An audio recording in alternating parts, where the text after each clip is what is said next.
सुधा मूर्ती यांचे यजमान आणि इन्फोसिसचे सर्वेसर्वा श्री नारायण मूर्ती यांनी एक दिवस अचानक येऊन जॉब सोडल्याचं आणि बिझनेस करायचा आहे असं सांगितलं. त्यावेळी सुधा मूर्ती त्यांच्या पाठीशी खंबीरपणे उभ्या राहिल्या आणि त्यांच्या सेव्हिंग मधील 10,000 नारायण मूर्ती यांना देऊन त्या अगदी बिंदास्त म्हणाल्या, काळजी करू नका, दोघांच्याकडे पण आपल्या डिग्री आहे, नाही जमला बिझनेस तर परत नोकरी करू.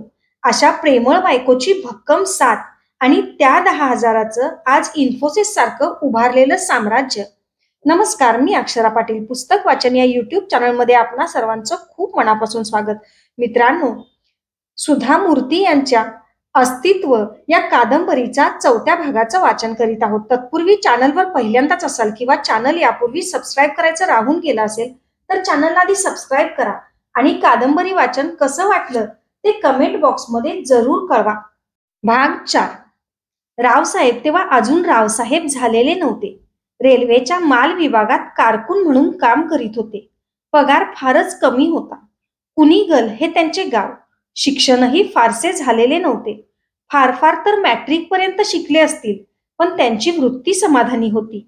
आपल्या बहिणीच्या लग्नासाठी त्यांनी आपली जमीन घर विकून टाकले होते. अंगभर कर्ज झाले होते, त्यातही लहान पगाराची नोकरी. अशा मुलाला मुलगी कोण देईल? त्यांच्यासारख्याच गरीब घराण्यात वाढलेली बेंगलोर मधल्या अक्की पेठेमध्ये राहणारी सुमती त्यांची बायको म्हणून त्यांच्या घरी आली. सुमतीचा स्वभाव अगदी नावाप्रमाणेच होता. ती सुद्धा मोठ्या कुटुंबातून आली होती.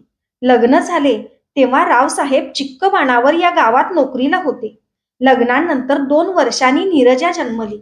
सुमतीच्या गरीब भावंडांनी कर्तव्य म्हणून तिचे बाळंतपण कसेबसे पार पाडले. बेंगलोरच्या वाणीविलास या सरकारी हॉस्पिटलात नीरजाचा जन्म झाला. बाळंतपणात फार रक्तस्राव झाल्यामुळं गर्भाशय काढायची वेळ आली. स्त्रीरोग तज्ज्ञ फार हुशार असून सुद्धा दुसरा इलाजच नव्हता. डॉक्टर शशिकला यांनी कृष्णरावांना बोलावून सांगितले, यानंतर तुम्हाला मुलं होणार नाहीत. आता गर्भाशय काढले नाही तर आईच्या जीवाला धोका आहे. नाईलाज झाल्याने कृष्णरावांनी सही केली, पण घरात कुणालाही सांगितले नाही. कृष्णरावांची आई सुंदरम्मा मुलगी झाल्याची बातमी ऐकताच तिने नाक मुरडले. पहिली मुलगीच का? सुमतीला पुढच्या खेपेला मुलगाच व्हायला पाहिजे. तिने आपल्या मुलाला बजावले. मुलगा मुलगी होणे हे आईच्या हातात नसते, पण कुनिगल मधल्या त्या म्हातारीला कसे कळणार? घरात सगळ्या मुलीच भरल्या आहेत. अशिक्षित अशा वातावरणात वाढलेल्यांना हे समजायचे कसे? सुमती हॉस्पिटलमधून बाळाला घेऊन घरी आली तेव्हा तर तिला उठता बसता हेच ऐकून घ्यावे लागले. त्यामुळे ती वैतागून गेली होती. त्या घरातून कधी एकदा बाहेर पडेन असे तिला झाले होते. कृष्णरावांची बदली महाराष्ट्रातल्या जालना या गावी झाली आणि तिचा प्रश्न सुटला. सुमती नीरजाला घेऊन अगदी आनंदाने निघाली. आता परत कधी यायचे कुणास ठाऊक. लवकर ये म्हणून प्रेमाने बोलवणारे माहेर नव्हते. आली नाही म्हणून वाईट वाटून घेणारे सासर पण नव्हते. हिंदी चित्रपट बघून मोडके तोडके हिंदी बोलायला शिकलेल्या सुमतीने परदेश प्रवासाला निघाल्यासारखी जय्यत तयारी केली आणि ती जालन्याला निघाली. जालना हे महाराष्ट्रातले एक रेल्वे जंक्शनचे गाव. सगळ्या ठिकाणी असते तशी इथेही स्टेशनच्या बाहेर रेल्वे कॉलनी होती. कमी पगारावर काम करणारे कामगार बहुतेक या रेल्वे कॉलन्यांमध्येच राहायचे. ती एक छोटीशी चाळच होती असे म्हणायला हरकत नाही. 2 खोल्यांचे घर, त्यात छोटेसे स्वयंपाकघर. सासू नंदा यांचा त्रास नसलेल्या दूरच्या गावी असल्यामुळं हे घर म्हणजे सुमतीला राजवाड्यासारखे वाटू लागले. घरात तशा कोणत्याच प्रकारच्या सोयी नव्हत्या, तरी सुद्धा जालना हे गाव तिला खूप आवडले. घरात पाण्याचा नळ नव्हता. अख्ख्या चाळीत पिण्याच्या पाण्याचा एकच नळ. पिण्याचे पाणी तिथून भरून आणावे लागे. पाणी घरात साठवून ठेवावे लागे. त्या दोघांना असे किती पाणी लागणार होते? 2-3 घागरी झाल्या तरी खूप. सगळ्यांच्या आधी उठून सुमती पाणी भरून घ्यायची. त्या रेल्वेच्या कॉलनीत पुष्कळ कुटुंबे होती, पण सुमतीची कुणाशीच जास्त घसट नव्हती. घरचे सगळे काम संपवून गाणी गुणगुणत नीरजाशी खेळण्यात तिचा वेळ निघून जायचा. त्यातूनही वेळ मिळालाच तेव्हा हिंदी वाचायला लिहायला शिकू लागली. कॉलनीतली कुटुंबे वेगवेगळ्या राज्यातून आलेली असली तरी हिंदी हीच त्या सगळ्यांची भाषा होती.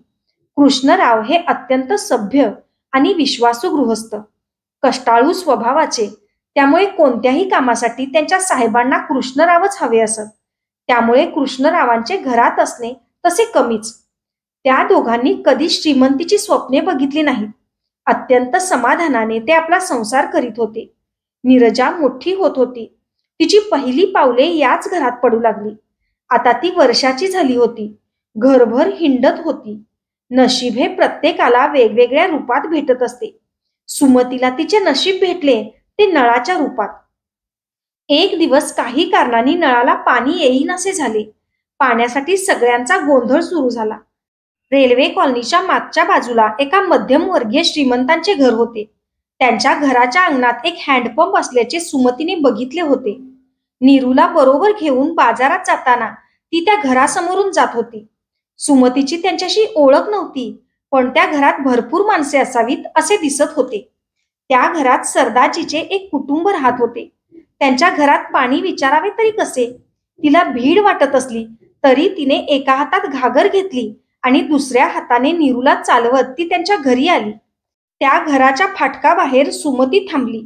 फाटकाच्या आतल्या बाजूला सुमतीपेक्षा 4-6 वर्षांनी मोठी एक देखणी बाई हँडपंपने पाणी काढीत होती. सुमतीकडे पाहून ती हसली. सुमती आणि नीरूला रोज पाहत असावी. तिच्या हसण्याने सुमतीला थोडा धीर आला. मला एक घागर पाणी भरू द्याल का? बाळाला पिण्यासाठी पाणी नाही. एक घागर पुरे, सुमतीने एका दमात विचारले. त्यात काय एवढं? या ना, म्हणत तिने तिला आत बोलावले.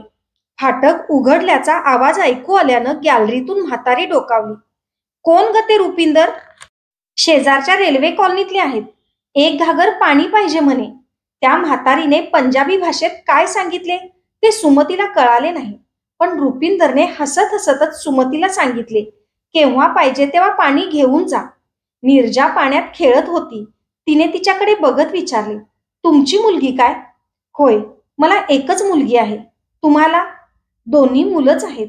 रुपिंदर आणि सुमती यांची मैत्री जमली ती अशी. दुपारचे जेवण झाले की रुपिंदर सुमतीच्या घरी येऊ लागली. तिची सासू गावात नसली की नीरजाला घेऊन सुमती तिच्या घरी जाऊ लागली. रुपिंदरच्या घरी भरपूर माणसे होती. मुलेही भरपूर होती. तिचा संबंध दिवस स्वयंपाकघरातच जात होता. एक दिवस नीरजा आईचं बोट धरून रुपिंदरच्या घरी आली. बाहेरच्या कट्ट्यावर बसून ती काहीतरी चगळत असताना आतून एक मूल आले आणि ते तिला दाराआडून बघू लागले. नीरजाला बघताच लाजेनं का भीतीनं माहीत नाही, पण बाहेर न येता त्या मुलाने मा अशी हाक मारली. बेटा, बाहेर ये, ती तुझी बहीण आहे, लाजू नकोस, रुपिंदर त्या मुलाला म्हणाली. सुमती बोलता बोलता थांबली आणि त्या मुलाकडे बघू लागली. हा माझा मोठा मुलगा, लहान मुलगा खूप छोटा आहे, रुपिंदरने सांगितले. नीरजाने आपल्या बरोबरीच्या मुलाला बघितले आणि ती पुढे झाली. आपल्या हातातला खाऊ तिने त्यालाही दिला. सुमतीने त्या मुलाला नीरजाची ओळख करून देताना म्हटले, ही तुझी ताई. मुलाने ताई म्हणून हाक मारली. रुपिंदरने त्या मुलाची ओळख करून देताना म्हटले, हा तुझा मुन्ना. नीरजाने त्याला मुन्ना अशी हाक मारली. सुमतीचे बोलणे मध्येच थांबवीत मुकेशने विचारले, अम्मा, तो मुलगा म्हणजे मीच ना? होय मुन्ना. म्हणूनच अम्मा आपल्याला मुन्ना म्हणते. तिनेच आपल्याला ताई हा शब्द शिकवला, मुकेश मनातल्या मनात म्हणाला. लहान असताना नीरजाने आपणहून आपल्या हातातला खाऊ त्याला दिला होता. आज संसारातल्या संपत्तीचा अर्धा वाटा कमी झाला असे सतीश म्हणतो. आम्हा भावंडांचे प्रेम, त्याग, एकमेकांवरचे ऋण त्याला काय माहीत असणार? नीरजा आपल्या मनात म्हणत होती. अश्रू भरल्या डोळ्यांनी मुन्नाकडे पाहत तिने मायेनं आपल्या भावाचा हात दाबला आणि मुन्ना अशी हाक मारली. नीरजा आणि मुकेश यांचे भावबंध असे निर्माण झाले. आता सुमतीला बऱ्यापैकी हिंदी बोलता येत होते. ती पंजाबी लोकांच्या सारखे परोटे पण करायला शिकली होती. रुपिंदर बरोबर ती मोकळेपणाने बोलत होती. रेल्वे कॉलनीतली माणसे तशी कुणालाच विशेष सामावून घेणारी नव्हती. आता तर अजिबातच लावून घेत नव्हती. मुन्ना अधिकाधिक वेळ सुमतीच्या घरी खेळत असायचा. तोही नीरूसारखेच कन्नड बोलायचा. सुमतीला अम्मा आणि कृष्णरावांना बाबा म्हणून हाक मारायचा. हे त्याचे बोलणे ऐकून सुमतीला हसू यायचे, पण रुपिंदर मात्र विचारात पडायचे. रुपिंदरचा नवरा सुरिंदर हा अगदी खेडवळ. त्याचे शिक्षणही तसे कमी झाले होते. त्याला विचार करण्याची सवयच नव्हती. त्याची आई आता म्हातारी झाली असली तरी तिच्या नावावर थोडी जमीन होती. घरात सगळे तिच्या म्हणण्याप्रमाणे चालत असे. सुरिंदरचा मोठा भाऊ परविंदर, त्याची बायको श्रीमंत घराण्यातील, म्हणून तिला फार गर्व होता. त्या घरात रुपिंदरला अगदी एखाद्या मोलकरणीसारखे वागवले जायचे. तिला आपले दुःख कुणाकडे मोकळे करण्याचीही सोय नव्हती. पण तिला सुमती सारखी मैत्रीण भेटली आणि तिने तिच्याकडे मन मोकळे करायला सुरुवात केली. आधी रुपिंदर आणि सुरिंदर ही दोघे अमेरिकेत राहणाऱ्या एका गृहस्थांच्या शेतात मजुरी करत होते. तिथे त्यांचा छोटा उद्योगही होता. एका अनपेक्षित घटनेमुळे त्यांना तिथली सगळी संपत्ती गमवावी लागली आणि ते जालन्याला परतले. मुन्नाचा जन्म अमेरिकेतच झाला. त्याच्या जन्मापासूनच त्याच्या तळपायांवर तीळ होता म्हणे. अशी मुले ही अवलक्षणी, ती कुठेही गेली तरी तिथे नुकसानच करणारी असतात, असे तिच्या सासूचे म्हणणे होते. त्यामुळे ती मुन्नाचा सारखा रागराग करी. मुन्नाच्या जन्माआधी उत्तम रीतीने चाललेला व्यवसाय त्याच्या जन्मानंतर अचानक बंद पडला. याला अवलक्षणी मुन्नाच कारण आहे असे त्या परविंदरचे सुरिंदरच्या डोक्यात भरवले होते. सुरिंदर कधी कधी दारू पिऊन घरात येई तेव्हा तो त्या लहानग्या पोरांवर किंचाळत असे. चांडाळा, तू कशाला जगलास? तुझ्यामुळं फार मोठं नुकसान झालं. आपली सगळी हकीकत सांगून रुपिंदर रडत होती. नवरा नशेत असताना ती आपल्या मुलाला सुमतीच्या घरी आणून ठेवू लागली. ती सुमतीला सांगत असे, सुमती, मी मुन्नाला बोलावून घेऊन जाईपर्यंत त्याला तुझ्याकडेच असू दे. आज त्याचं नशीब चांगलं नाही. आणि ती निघून जायची. सुमतीला हे सगळं विचित्र वाटायचं. नीरजा जन्मली तेव्हा कृष्णरावांना सायकलीवरून पडून अपघात झाला होता. त्यावेळी कुणीतरी म्हटले, पोरीचा पायगुणच तसला. पण कृष्णराव लगेच म्हणाले होते, ते सगळं खोटं. मीच बेजबाबदारपणे सायकल चालवली तर त्याचा दोष दुसऱ्यांवर कशाला घालायचा? माझी मुलगी भाग्यवान आहे. माझा प्राण जाण्याऐवजी माझ्या पायावरच निभावलं ते तिच्यामुळंच. सुमतीनं हे जेव्हा रुपिंदरला सांगितले तेव्हा रुपिंदर अवाक झाली. एकदा जालन्यात मोठी जत्रा भरली होती. घर सोडून बाहेर पडणे रुपिंदरला शक्य नव्हते. त्यामुळे कृष्णराव, सुमती, नीरजा आणि मुन्ना असे 4घे जण मिळून जत्रेला गेले. मुन्ना पहिल्यांदाच घराबाहेर पडत होता. नीरजाच्या तुलनेत तो खूपच लाजरा होता. त्याला घरची परिस्थितीही कारणीभूत असावी. आपण घराबाहेर पडलो तर आजी, काका, वडील ओरडतील किंवा त्यांना कमीपणाचे वाटेल असे वाटत असल्यामुळे मुन्ना अधिकच लाजरा असावा. त्या दिवशी कृष्णरावांच्या बरोबर जाताना त्याला खूप आनंद झाला होता. कृष्णराव मुन्नावर सुद्धा नीरजा एवढंच प्रेम करीत होते. तिथे एक स्टुडिओ होता. नीरजाचा एक फोटो काढून घ्यावा असे सुमतीला वाटले. कृष्णराव म्हणाले, सुमती, माझ्याजवळ थोडेच पैसे आहेत. फोटो कशाला? एक नीरजाचा, एक मुन्नाचा आणि एक फोटो आपल्या सगळ्यांचा मिळून काढून घेऊया ना. तसं नको सुमती. एक नीरजाचा, एक मुन्नाचा, आणखी एक त्या दोघांचा असू दे. ती मोठी झाली की कुठली एकमेकांना भेटायला. 3 फोटो काढायचे ठरले. स्टुडिओवाल्याने म्हटले, तासाभराने या, फोटो देतो. त्यांनी जत्रेच्या ठिकाणी फेरफटका मारला.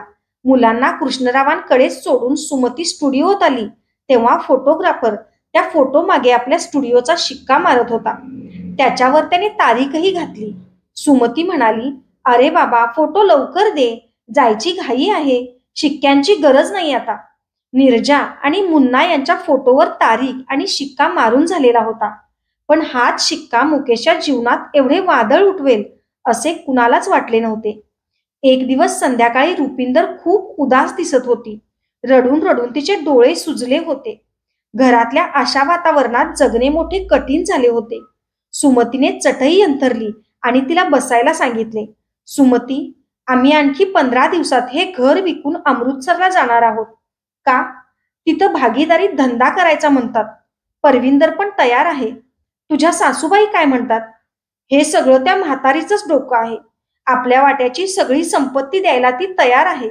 तिनं एक अट घातली आहे. कसली अट?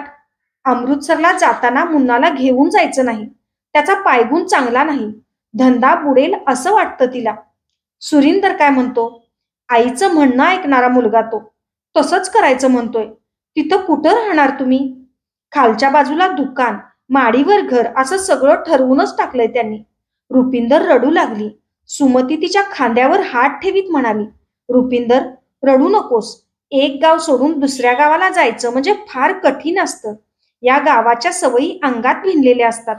आमचं बघ, दर 2 वर्षांनी बदल्या होतात. सुमती, मी त्याच्यासाठी नाही ग रडत, मुन्नासाठी रडतीये. कुणीच माझं ऐकत नाही. मुन्नाचं काय करू? त्याला घेऊन यायचं असेल तर तू येऊ नकोस असं म्हणतात. लहान मुलगा किशन त्यांना चालतो, पण मुन्ना नाही. संध्याकाळ गेली, रात्र झाली. जुन्या रीतिरिवाजात वाढलेल्या सुमतीने संध्याकाळ होताच देवासमोर दिवा लावला. रुपिंदर, तुझ्या घरातले लोक फार विचित्र दिसतात. एकदा कधीतरी व्यवसायात, धंद्यात खोट आली, तोटा झाला, नफा तोटा व्हायचाच. त्याच्यासाठी मुलाला कशाला दोष द्यायचा आणि तेवढ्या कारणासाठी मुलाला घरात ठेवून घेत नाहीत असं म्हणणं चुकीचंच. मी तर असली माणसं बघितली नाहीत बाई. सुमती, तुम्ही वेगळी माणसं आहात. माझी सासू अंधश्रद्धाळू आहे. तुमच्याकडे बघितलं की मला सारखं वाटतं की तुमच्या घरात वाढणारी मुलं फार भाग्यवान आहेत. 1-2 दिवस असेच गेले. परिस्थिती बिघडत चालली होती. रुपिंदर दिवसेंदिवस उदास होत होती. रुपिंदर, तू मुन्नाचा काय विचार केलास? माझ्या हातात काही नाही. भटिंडाजवळ माझा मोठा भाऊ आहे. जमिनीचा एक तुकडा आहे. मुन्नाला त्याच्याजवळ ठेवायचं म्हणतात. तुला काय वाटतं? मला तर ते अजिबात पटत नाही. माझी भाऊजय फार कजाग आहे. भावाला 6 मुलं आहेत. मुन्ना त्यांच्याबरोबर लहानाचा मोठा होईल आणि शेतात मजुरी करण्याची त्याच्यावर वेळ येईल. तू कबूल झाली नाहीस तर? नाहीतर जालंधर जवळ एक अनाथाश्रम आहे म्हणे. आपल्या मुलांना सांभाळणं आईवडिलांना जमत नसेल तर मुलांना तिथं ठेवता येतं म्हणे.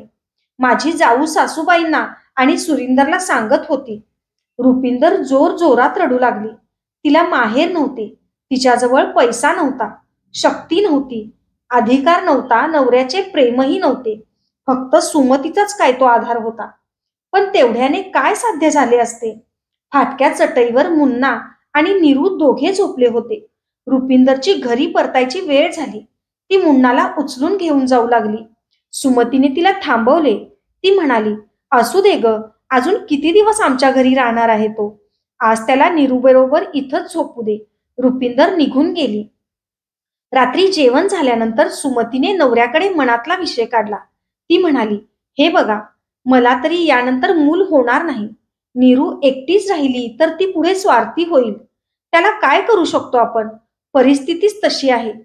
एकच उपाय म्हणजे आपण एक मुलगा घ्यायचा. मुलाला, आणि तेही दुसऱ्यांच्या मुलाला लहानाचा मोठा करणं सोपं आहे का? आणि असा काय मोठा पगार आहे मला? हे बघा, गरिबांना काय मुलं होत नाहीत का? मनात असेल तर मार्ग निघतोच. ठीक आहे, पण आता मुलगा कुठून आणायचा? माझ्या मोठ्या बहिणीच्या लहान मुलाला विचारावं, पण त्याला ते कबूल होतात की नाही माहीत नाही. तुमच्या बहिणीचा मुलगा तर अजिबात नको. ठीक आहे, तुझ्या माहेरी कुणाकडे चौकशी करशील का? माझ्या माहेरचं पण कुणी नको. मग अनाथ आश्रमातून आणावा लागेल. कृष्णरावांनी चेष्टा केली. याच संधीची वाट पाहत असलेल्या सुमतीने रुपिंदरची सगळी हकीकत, तिचे दुःख कृष्णरावांना सांगितले. ती म्हणाली, तुम्ही ठरवलं आणि रुपिंदर कबूल झाली तर आपण मुन्नाचा सांभाळ करूया का? बायकोच्या खुळचट विचारांनी कृष्णरावांना हसू आले. हे बघ, ते एवढं सोपं नाही. तुला आज वाईट वाटत असेल, पण पुढेही तुझा स्वभाव असाच राहिल्याची खात्री काय? हे बघा, मला यानंतर मुलं होणार नाहीत. शिवाय आपल्याला एकच मूल आहे. म्हणूनच मी सांगते की माझ्या स्वभावात अजिबात बदल होणार नाही. ही जबाबदारी फार मोठी असते. उद्या त्यांच्या धंद्याला हातभार लावण्यासाठी आणखी 2 हात पाहिजे झाले तर मुन्ना मोठा झाल्यावर ते नक्कीच त्याला बोलावून घेऊन जातील. तसं असतं तर ते मुलाला सोडून निघाले असते. हे बघ, शेवटी आईचं अंतःकरण ते. आपल्या मुलाला बघावंसं वाटून रुपिंदर सारखी येऊ लागली तर काय करशील? ती येणार नाही. सुमतीच्या नकळत मुन्ना तिच्या मनात घर भरून गेला होता. आपल्या बोबड्या बोलांनी मुन्नाने तिला वेड लावले होते. कुठेतरी मजूर म्हणून राबण्यापेक्षा आपल्याच घरात त्या मुलाने मोठे व्हावे म्हणजे त्याला प्रेम, आपुलकीही मिळेल असे सुमतीला वाटले. उगाचच कुणाच्या तरी मुलाला उचलून घेऊन येण्यापेक्षा आपल्या माहितीतल्या लळा लावलेल्या त्या मुलाला ठेवून घ्यावे असे तिला वाटले. श्रीकृष्णाने देवकीच्या पोटी जन्म घेतला असला तरी तो नेहमी यशोदेकडेच असायचा. उद्या आपण दोघेही नसताना नीरूला एकतरी भाऊ मिळेल, असाही विचार सुमतीच्या मनात आला. काहीही झाले तरी मुन्नाला घरी ठेवून घ्यायचेच असे तिने ठरवले. आपल्या सासूला हे कळले तर? सोवळ्या ओळ्याचे वेड असलेल्या सासूबाईंनी मुन्नाच्या डोक्यात काहीतरी भरून दिलं तर? संबंध रात्र विचार करत असलेली सुमती अस्वस्थ झाली. पहाटे 4 वाजताची एक्सप्रेस धडधडत आली. सुमती जागी झाली. तिची अस्वस्थता, बेचैनी बघून कृष्णराव उठले. प्रेमाने सुमतीच्या खांद्यावर हात ठेवीत ते म्हणाले, रुपिंदर जर कबूल झाली तर आपण मुन्नाला घरी ठेवून घेऊ. मी तुझ्याबरोबर आहे. काहीही झालं तरी आपण दोघं त्याला सामोरे जाऊ. सुमतीच्या डोळ्यातून आनंदाश्रू वाहू लागले. पण या गोष्टीला रुपिंदर तयार होईल की नाही याबद्दल सुमतीच्या मनात शंका होती. विषय कसा काढावा? रुपिंदरची मानसिक बेचैनी वाढतच होती. मुन्ना आणि नीरू निरागसपणे अंगणात एकमेकांच्या अंगावर पाणी शिंपडत खेळत होती. सुमती, येत्या रविवारी आम्ही जात आहोत. मुन्नाचं काय केलंस? जालंधर मधल्या अनाथ आश्रमात ठेवायचं म्हणतात. कारण नसताना मुलाला सोडून राहायचे म्हणून तिला रडू आले. रुपिंदर, तू गैरसमज करून घेणार नसलीस तर एक विचारते, तुझा मुन्ना मला देशील का? रुपिंदरचा चेहरा सुपा एवढा झाला. डोळे चमकले. खरंच? आश्चर्य दुःख मिश्रित भावनेने तिने सुमतीचे हात धरले. पण पण काय? तू किंवा सुरिंदरनं इथं येऊन पुन्हा मुलगा मागायचा नाही. अजिबात मागणार नाही, रुपिंदरने ठामपणे सांगितले. पण मी तुझ्या सांगण्यावर विश्वास ठेवू? सुमती, वाहे गुरूंची शपथ घेऊन सांगते, मी मुलगा परत मागणार नाही. रुपिंदर, तुला मुन्नाची आठवण झाल्यानं तू वरचेवर यायला लागलीस आणि त्याला संशय आला तर? सुमती, अंतःकरणावर दगड ठेवून मी सांगते, माझ्या येण्यामुळं मुन्नाला त्रास होत असेल तर मी खरंच येणार नाही. रुपिंदर, तुमच्या घरातल्या सगळ्यांना एकदा शेवटचं विचारून घे. त्यांची कबुली असेल तर मी माझ्या प्राणांपेक्षा अधिक मुन्नाचा सांभाळ करेन. सुमती, माझी एक अट आहे, तू कोणत्याही कारणासाठी त्याला दुखवता कामा नये. त्याची जात वेगळी आहे, भाषा वेगळी, त्यातून तुला पुढं मूल झालं तर? ते शक्य नाही. माझं गर्भाशय काढून टाकलंय. सुमती, त्याला भरपूर शिकव. त्याच्यावर चांगले संस्कार कर. मी शिकलेली असते तर मुन्नावर आजही वेळ आली नसती. मी परदेशात काम करीत असतानाही त्याला सांभाळलं. पण आता माझी परिस्थिती बघ. मी माझ्याच मुलाला सांभाळू शकत नाही. सुमतीने तिच्या खांद्यावर हात ठेवला. रुपिंदरच्या मनातल्या वेदना तिला जाणवत होत्या. सुमती, तू कुठल्या तरी जन्मातली माझी बहीण आहेस की काय कुणास ठाऊक. तू माझ्या मुलाला घेतलंस. देवावर माझा विश्वास आहे, तुझ्या घरात तो नक्कीच सुखा समाधानानं राहील. रुपिंदर, माझ्या यजमानांनी येऊन सांगितलं पाहिजे काय? नको बाई, या लोकांच्या बरोबर तर अजिबात नको. तुला यांच्या स्वभावाची कल्पना नाही. ते त्याचा वेगळाच अर्थ लावतील. रुपिंदर, मी तुला पुन्हा सांगते, मुन्ना माझ्या पोटी जन्माला आला नाही म्हणून काय झालं? कोणत्याही भेदभाव न करता त्याला नीरू सारखीच सांभाळे. रुपिंदर गप्प होती. तिच्या मनात आठवणींची गर्दी झाली होती. तुझ्या नवऱ्यानं संमती दिली आहे ना? त्यांनी होकार दिल्यावरच मी तुला विचारलं. नेहमीप्रमाणे झोपलेल्या मुन्नाला उचलून घरी घेऊन जाताना रुपिंदर म्हणाली, सुमती, तुम्ही खूप चांगली माणसं आहात. तो वाहे गुरु तुम्हाला आयु आरोग्य ऐश्वर्य देऊ दे. रुपिंदरचा जाण्याचा दिवस आला. रुपिंदर आज किशनला घरी सोडून मुन्नाला घेऊन आली होती. मुन्नाला नवीन कपडे घातले होते. त्याच्या हातात खाऊचा पुडा आणि खेळणी होती. मुन्ना आईच्या कडेवरून उतरून खेळू लागला. सुमती, माझी तुझी ही भेट शेवटचीच ना ग? त्या गुरुला साक्ष ठेवून मी माझ्या मुन्नाला तुझ्या पदरात टाकते आहे. मी करीत आहे ते बरोबर की चूक माहीत नाही. दृष्ट सासू, वाईट नवरा, बिंडोक धीर आणि कुचक्या स्वभावाची जाऊ यांच्या राज्यात मुन्नाला कसलेच भवितव्य नाही.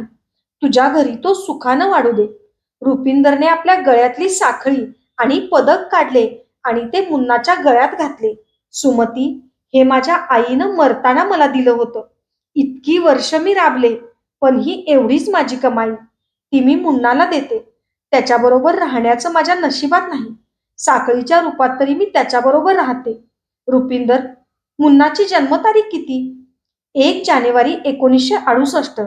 पण मी मात्र बुद्ध पौर्णिमेलाच त्याचा वाढदिवस साजरा करते.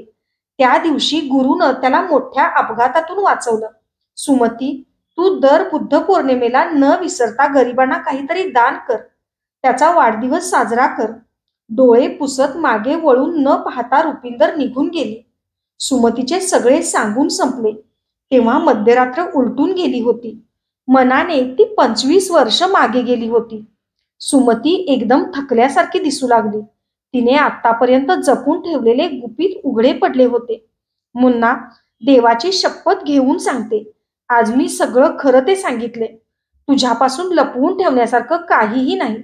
मुकेशने आईच्या मांडीवर डोके ठेवले. आई खोटे बोलली असेल, पण ते खोटे तिच्यासाठी नव्हते. मुलगा गमावला जाईल या काळजीने बोललेले खोटे आहे ते. आईला, रुपिंदरला तिने शब्द दिला त्याप्रमाणे तिने आपल्या प्राणांपलीकडे आपल्याला जपले, वाढवले, प्रेम दिले. मुकेश मनातल्या मनात आम्हाबद्दल कृतज्ञता व्यक्त करीत होता. मुकेशच्या इच्छेप्रमाणे त्यांनी त्याला वाढवले. शिक्षण, लग्न, नोकरी हे सगळे त्याच्या इच्छेप्रमाणेच झाले. आई वडिलांनी त्याच्या मनाविरुद्ध काहीही केले नाही. आपल्या पोटच्या पोराला तरी आई वडील इतके प्रेम देत असतील की नाही कुणास ठाऊक. अम्मा, तू आणि बाबा ग्रेट हं. तुम्ही नसता तर आज भटिंड्यात मी एखाद्या मजुरासारखं जीवन जगत राहिलो असतो. मुकेश म्हणाला, अम्मा, माझ्याबद्दल बाबांना काय वाटत होतं ग? मुन्ना, तू आमच्या नशिबाचा, भाग्याचा तारा आहेस. म्हणजे काय ग अम्मा?